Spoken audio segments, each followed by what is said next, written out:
Shalom. Baik Bapak Mama dan saudara-saudara yang saya kasihi di dalam Tuhan kita Yesus Kristus, saya berharap Bapak Mama semua berada dalam keadaan yang sehat walafiat adanya. Bapak Mama, kalau saya mungkin Bapak Mama mendengar suara saya agak parau, memang dalam 1 minggu terakhir ini saya agak terganggu kesehatan. Ada flu dan batuk, mungkin juga oleh karena perubahan cuaca yang terjadi. Baiklah kita saling mendukung, saling mendoakan untuk kita selalu ada dalam lindungan Tuhan, yang sakit dijamah dan disembuhkan oleh Tuhan. Amin kok Bapak Mama. Baik, terima kasih. Baik, Bapak Mama dan kekasih Tuhan sekalian, Shalom. Di hari Minggu yang kedua di bulan Oktober ini dan merupakan perayaan bulan keluarga, maka firman Tuhan yang datang kepada kita serta kita telah mengikuti pembacaannya, kita akan merenungkan di bawah tema keluarga yang bersyukur. Bapak Mama kekasih Tuhan, hal bersyukur dengan lain kata berterima kasih adalah hal yang terpuji dilakukan oleh orang yang telah mendapatkan sesuatu dari orang lain.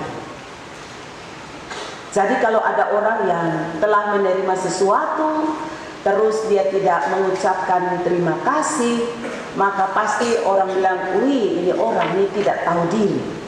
Sudah terima apa-apa dari orang juga, tidak ada ucapan terima kasih sedikit juga. Orang tidak tahu etika dan lain sebagainya. Bapak Mama kekasih Tuhan, kalau begitu menjadi pertanyaan bagi kita, apakah hal bersyukur atau berterima kasih itu telah kita lakukan di dalam hidup kita ataukah belum? Atau bahkan kita tidak pernah dan tidak mau untuk melakukan dengan mengucapkan terima kasih kepada orang lain yang telah memberikan sesuatu kepada kita, apalagi sesuatu itu yang mendatangkan kebaikan di dalam kehidupan kita. Saya kira untuk menjawab pertanyaan itu patut untuk kita renungkan tiap-tiap hari dalam kehidupan kita. Dan yang tahu pasti jawabannya pasti diri kita sendiri dan juga Tuhan yang Maha mengetahui. Bapak Mama dan saudara-saudara yang terkasih, ketika kita melihat teks pembacaan kita di pagi hari ini, mungkin di antara kita mengatakan bahwa oh ini teks tidak asing lagi bagi saya. Ini cerita saya sudah dengar dari waktu sekolah minggu, atau bahkan sering menjadi pembacaan favorit saya di kehidupan sehari-hari dan lain sebagainya. Tetapi tentunya ketika Majelis Sinode Genit menetapkan bagian pembacaan ini untuk menjadi sebuah pembacaan yang patut direnungkan oleh kita, teristimewa di dalam perayaan dan perenungan akan bulan keluarga ini, pasti ada sesuatu yang bisa mendatangkan kebaikan bagi kehidupan kita.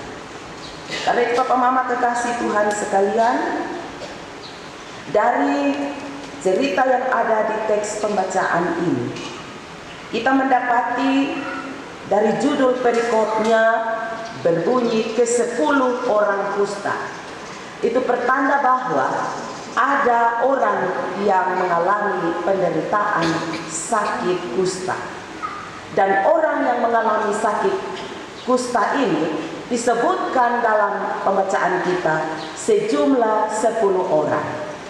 Ke-10 orang penderita kusta ini, mereka bertemu dengan Yesus ketika Yesus sementara ada di dalam perjalanan menuju ke Yerusalem. Dan di perbatasan Samaria dan Galilea mereka berjumpa dengannya. Saya kira bahwa 10 orang kusta ini, mereka juga adalah bagian dari orang-orang yang sudah mendengar cerita tentang bagaimana Yesus dalam kehadirannya di tengah-tengah dunia ini.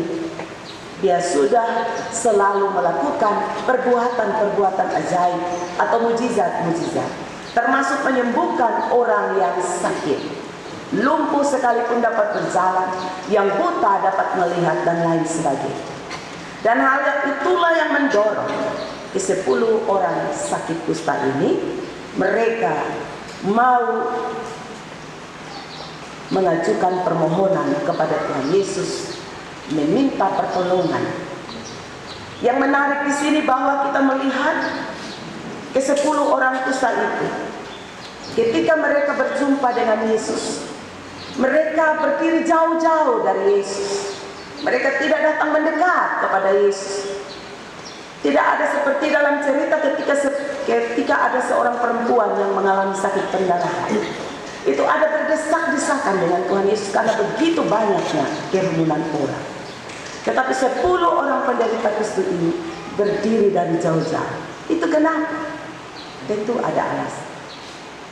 Alasannya bahwa sakit kusta itu adalah sebuah penyakit yang merupakan momok yang menjijikan di dalam kehidupan orang-orang Yahudi.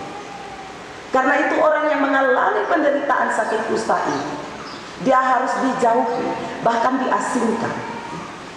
Dan mereka diasingkan itu bukan hanya di dalam kehidupan sehari-hari, dalam aktivitas mungkin yang kita katakan sebagai aktivitas duniawi kita sehari-hari, tetapi juga dari sebuah persekutuan beribadah.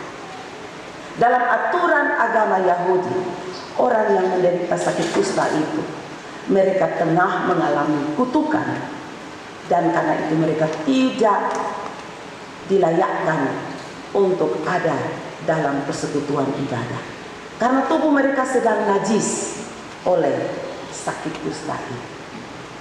Nah, Pak Mama dan saudara-saudari yang terkasih, mungkin kita bisa zaman sekarang ini dengan gampang mencari tahu bagaimana sih model daripada sakit kusta itu. Tetapi saya juga pengen bersaksi bagaimana saya pernah mengalami itu.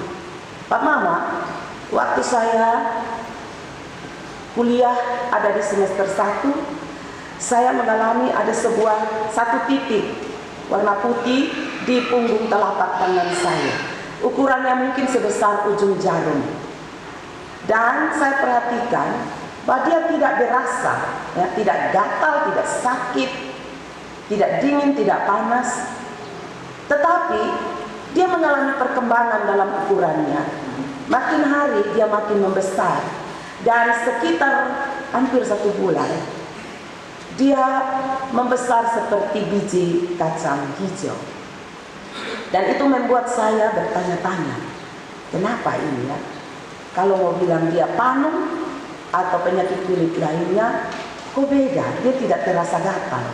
Jadi saya menyampaikan kepada papa mama saya, terus papa mama bilang, kalau begitu kita periksa dulu ke dokter. Jadi saya dibawa ke dokter kulit yang waktu itu, ya mungkin baru ada satu-satunya di zaman itu, ada di Oebar. Dan saya diperiksa. Waktu diperiksa, saya melihat dokter itu dia mengambil sebuah jarum, kemudian dia tusuk-tusuk di bagian yang ada tanda putih ini, ya. Lalu dia tanya, rasa kok tusukan jarum? Saya bilang tidak. Tidak rasa sakit, tidak rasa apa-apa. Kemudian dokter itu pindah menusuk di bagian kulit yang lain. Terus rasa kok? Saya bilang rasa sakit. Oh ya sudah. Jadi dia simpan. Kemudian dia bilang, kalau begitu saya kasih obat ya. Nanti bisa diminum ya kurang lebih 6 bulan begitu. Jadi waktu itu saya juga tidak menduga dan tidak membayangkan itu adalah gejala kusta. Jadi saya bilang, kenapa dokter, kok saya harus minum obat sampai 6 bulan? Kok ini hanya putih-putih sepotong anak begini? Jadi dokter bilang, ya ini tanda-tanda gejala penyakit kusta. Saya kaget. Jadi mungkin dokter melihat wajah saya yang kaget, dia bilang, tidak usah takut, Nona, karena untuk kusta ini sudah ada obatnya. Asalnya rutin dan telaten berobat. Puji Tuhan, saya mendengar arahan dokter, saya minum obat itu secara teratur, dan akhirnya tanda putih di tangan saya berangsur hilang. Dan setelah 6 bulan, dokter periksa lagi, dia katakan bahwa sudah bakteri virus penyakit kusta itu sudah hilang dari tubuh saya. Saya sangat bersyukur karena ketika itu memang saya juga takut dari cerita-cerita yang ada yang sampai tangan putus, jari putus, atau mungkin di bagian hidung dan lain sebagainya. Ya, kalau kusta itu sudah melebar, dia putus, kita tidak rasa, karena memang tidak terasa apa-apa ya. Ya, baik, Bapak Mama dan kekasih Tuhan. Dan kondisi itu yang sedang dialami oleh 10 orang penderita kusta ini. Dan kalau kita lihat bagaimana aturan yang sudah mengatur kehidupan mereka untuk tidak ada di tengah-tengah orang banyak, bahkan di dalam kehidupan persekutuan beribadah, itu sesuatu yang membuat mereka tertekan, ya. Sudah menderita sakit secara fisik, menderita secara batin, ditolak oleh umum. Tentu begitu Bapak Mama. Dan karena itu di bagian ayat 13 itu sangatlah mungkin bagi mereka dalam kondisi terdesak, mereka berteriak. Itu merupakan sikap spontan seseorang ketika dia benar-benar mengalami terdesak. Misalnya kalau kita kejepit kursi saja, ada duduk-duduk di situ, tiba-tiba kita rasa sakit, mungkin kita berteriak. Entah berteriak, aduh mama, karena sering kali kita dekat dengan mama, aduh mama, atau minta tolong kepada orang lain. Dan dalam bacaan ini, orang-orang, 10 orang penderita kusta ini, mereka berteriak kepada Yesus yang mereka tahu adalah guru. Dan mereka tahu bahwa Yesus sudah melakukan begitu banyak perbuatan ajaib, menolong banyak orang yang menderita sakit dan lain sebagainya. Karena itu mereka secara kuat berteriak meminta pengasihan daripada Yesus untuk menolong mereka.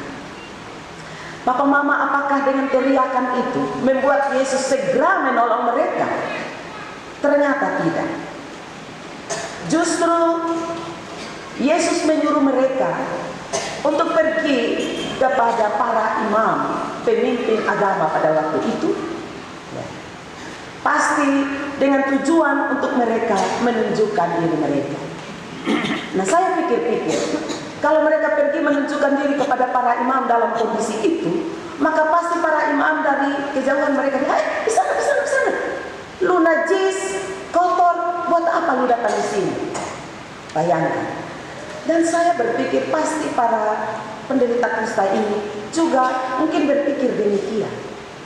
Tetapi luar biasa bahwa dalam pembacaan ini dikatakan bahwa mereka menurut apa yang dikatakan oleh Yesus untuk pergi kepada para imam.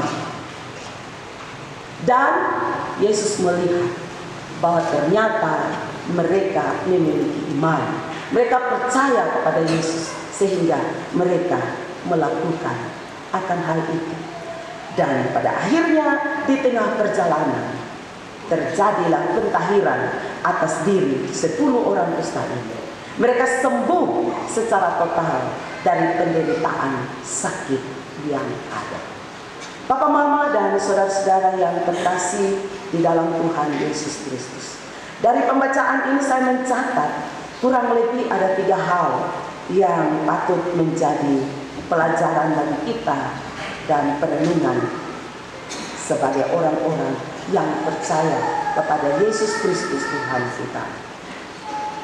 Yang pertama yaitu sikap belas kasihan Yesus terhadap 10 orang kusta itu.